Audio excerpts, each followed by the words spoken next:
Hello, and welcome to another episode of Trust and Trade, a podcast produced by the Antitrust Law section of the American Bar Association. Trust and Trade is a podcast for seasoned practitioners interested in deep dives into the areas of competition, consumer protection, and privacy law, and casual listeners who want to better understand the hot-button issues in these fields and the impact they have on their daily lives. Each episode is presented by one of the specialty committees within the section. I'm your host, Anant Raut. Today's episode is part of an ongoing series called Mergernomics, produced and co-hosted by the Mergers and Acquisitions Committee of the Antitrust Law section to help our listeners understand the economic analysis that goes into merger review by enforcers. As many of our listeners are aware, in the United States, when a merger of a certain size is announced, it's submitted to the antitrust enforcement agencies for review. That review includes a team of lawyers as well as economists. Each episode in our Mergernomics series will focus on a different economic tool, test, or analysis that enforcers use to understand whether the merger will be bad for some measure of competition and therefore should be blocked. Today's aquatic-sounding episode is on the GUPPI analysis. Joining me today as my co-host is Anton Kandalin, a researcher with NERA Economic Consulting Group. Welcome, Anton. Thank you so much, Anant. It's great to be here today. Anton, who do we have on the show today? Joining us today is Elizabeth Wang, who is a PhD economist and executive vice president at economic consulting firm Compass Lexecon. Dr. Wang is an expert in industrial organization and antitrust issues, and she also has extensive experience applying the GUPPI analysis in a variety of cases. So, Dr. Wang, it's a pleasure to be talking to you today. Thank you, Anton. My pleasure. Thanks for having me. Of course. I thought a good place for us to start, Dr. Wang, would be, what is a GUPPI? GUPPI stands for the Gross Upward Pricing Pressure Index. It is a useful tool that quantifies a firm's post-merger incentive to raise prices. It measures the value of the sales that are lost by one merging party to another after price increase. GUPPI usually consider two key factors. One is firm's profit margin on the products itself. The other one is diversion ratio, which is a measure of closeness of competition between the parties. And the upward pricing pressure in the name that we're talking about, that's the pressure to raise prices once you remove the competitive constraint of the competitor you acquired? Yes, that's right. And one key concern when the antitrust agency review a merger is that whether the merger could likely reduce competition and harm consumers by increasing prices. When a company increases price, some customer would switch to its competitors in the market. And the fear of losing those customers and suffering lower profits limited the firm's incentive to raise prices. However, after the merger, the firm's customer that switched to the merging party are now effectively recaptured because they're all buying from the same merged entity. Therefore, the merger changes the firm's pricing incentive, and increased price after merger is more likely to be profitable. Practically speaking, how would economists like yourself use GUPPI to assess the effects of a merger? We economists can do the following with using GUPPI. So by analyzing how many sales that are recaptured, which is measured by the diversion ratio, and the profitability of those recaptured sales, which is measured by the margin, the GUPPI provides a measure of how much of the firm's profit from those lost sales after the price increase are recaptured through the merger. So in this way, GUPPI indicates the extent to which the firm is more likely to increase prices after the merger. I know a lot of this is very theoretical, so I was thinking maybe it'd be helpful for us to walk through a hypothetical scenario where the GUPPI is used. I know it's quite dense. Let's say you, Anton, sell potato chips with my favorite flavor, which is sour cream. And the potato chips is selling for $2 per bag, and your profit margin is 25%. And now you're acquiring a company that sells potato chips with a pickled flavor. the price is also $2 per chip per bag, and the profit margin is 25% as well. Assuming that we know from the past sales data that when potato chips with sour cream flavor increase in price, 60% of the customer will switch to the pickled flavor. The antitrust agency is looking at this potato chip merger. They would look at the GUPPI, and the GUPPI for your potato chips would be equal to the diversion ratio, which is 60%, and multiply by the profit margin, which is 25%, and multiply by price ratio between the two chips, which is 1. So therefore, 60% multiplied by 25% multiplied by 1 is 15%. So that means the GUPPI is 15%. That indicate a significant amount of upward pricing pressure because it imposes a risk of significant price increase after the merger. And this is consistent with the historical data we just looked at, which showing that sour cream flavored and pickle flavored chips are close substitute.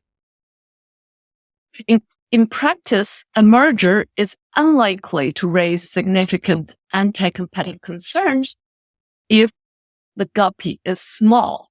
When we say small, it usually is considered less than 5%.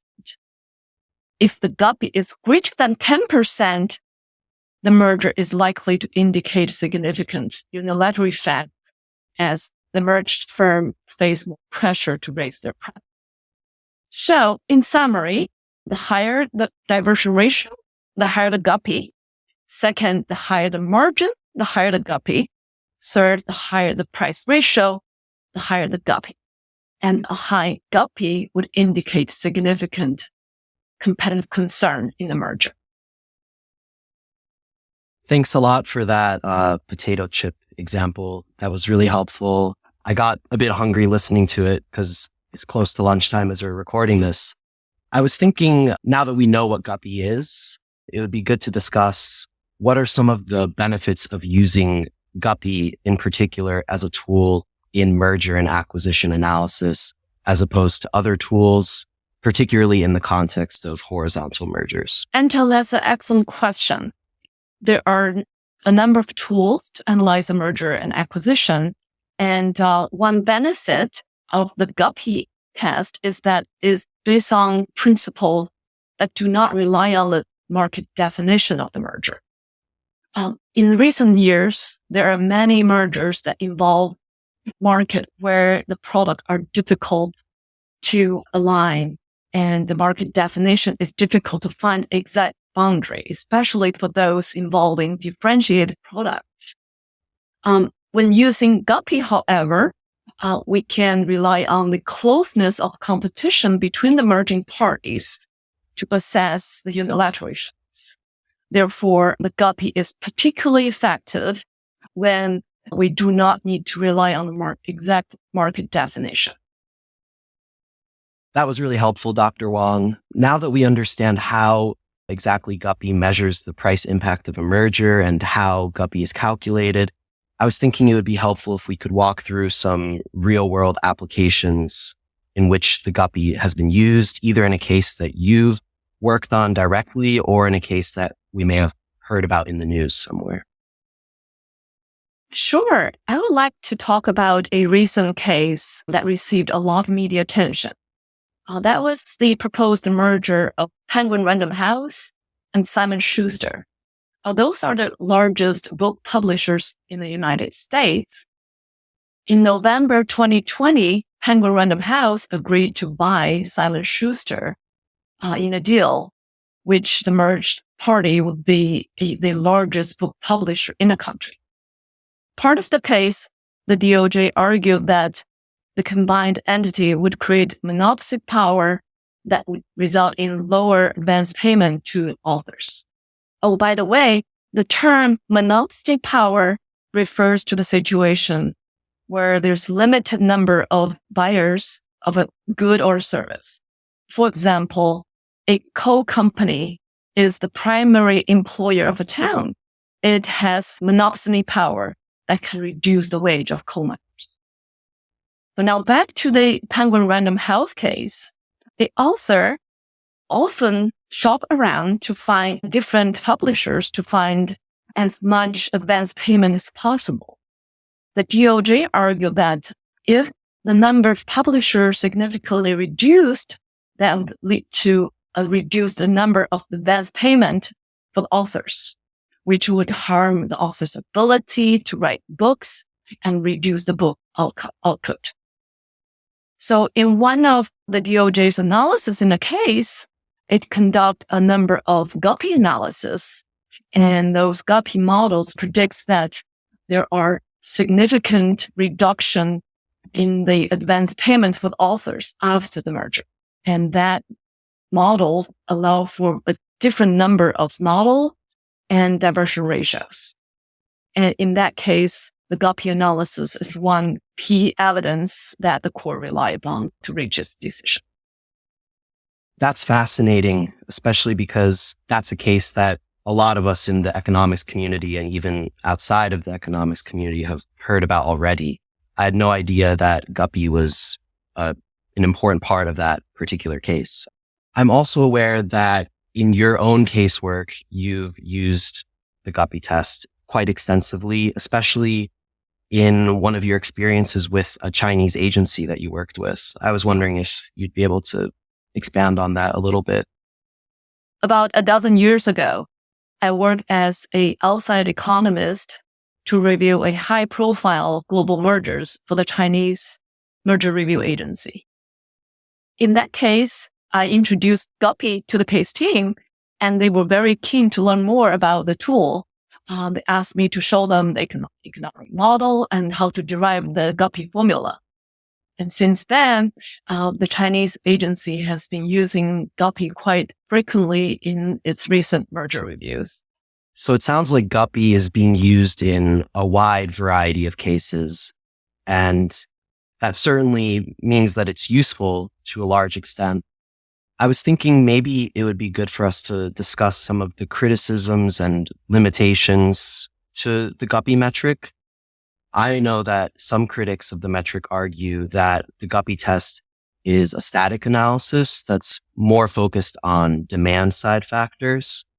I was wondering if you could explain this criticism to our listeners, or maybe any other limitations that you're aware of about the GUPPI metric, and whether sometimes it's better to shift away and use a different test in lieu of the GUPPI test. Yes, GUPPI, like many other metrics, it has its limitations. For example, in calculation of GUPPI, it assumes that all the competitors beside the merging parties behave exactly the same before and after the merger. And those competitors would charge the same prices, they would sell the same products, and they're the same number and same identity of those competitors. However, those assumptions may not be true. For example, in our potato chip mergers we mentioned earlier, a competitor may just introduce a new flavor of sour cream chips after the merger, which may significantly change the diversion ratio that was used in the GUPPI analysis. As you said, Anton, so in short, GUPPI primarily focuses on the demand side of factors and may not account for important merger-specific synergies, supply-side responses, or some industry-specific dynamics. And because GUPPI is often a static statistics, like you said, Anton, it may not fit well for those industry where market change quite fast. Those are dynamic factors. Unilateral effect analysis, such as the GUPPI, would base upon historical information, where those historic information would be misleading because the market condition may change as the dynamic move on. So, for example, those supply-side factors, such as the new entry or product repositioning from the competitors, that would significantly change, and GUPPI would not be appropriate in that situation. Importantly, GUPPI does not consider efficiency, the gain from a merger. Efficiency, and especially those that reduce marginal cost of the product, would increase the firm's profit and for every unit sold, and therefore increase the firm's incentive to increase sales. One of the best way to increase sales is for the firm to reduce its prices. So in this case, the efficiency would provide a strong incentive after the merger where the firm would reduce price. And that would reduce, sometimes can even offset the firm's incentive to raise price after the merger. So for these reasons, the GUPPI should be considered together with other analysis and have a full understanding of the competitive effect of the merger. Well, Anton, Dr. Wang, with hat tip to Pixar Studios, I feel like we should have named this episode Finding GUPPI. This is, I think, the first time I've actually understood exactly how this analysis works. I think we also missed a prime advertising opportunity with some potato chip manufacturer because your illustration I thought was great. So what are the key takeaways here for practitioners? I can summarize what I took away from listening to Dr. Wang today. I think one of the first takeaways that comes to mind is the GUPPI is a very useful tool in analyzing a variety of mergers, and it allows us to focus less on market definition, which is often a really huge challenge in these types of cases for economists, defining the market. A second takeaway that I think is really important is the importance of getting each component that makes up GUPPI correct.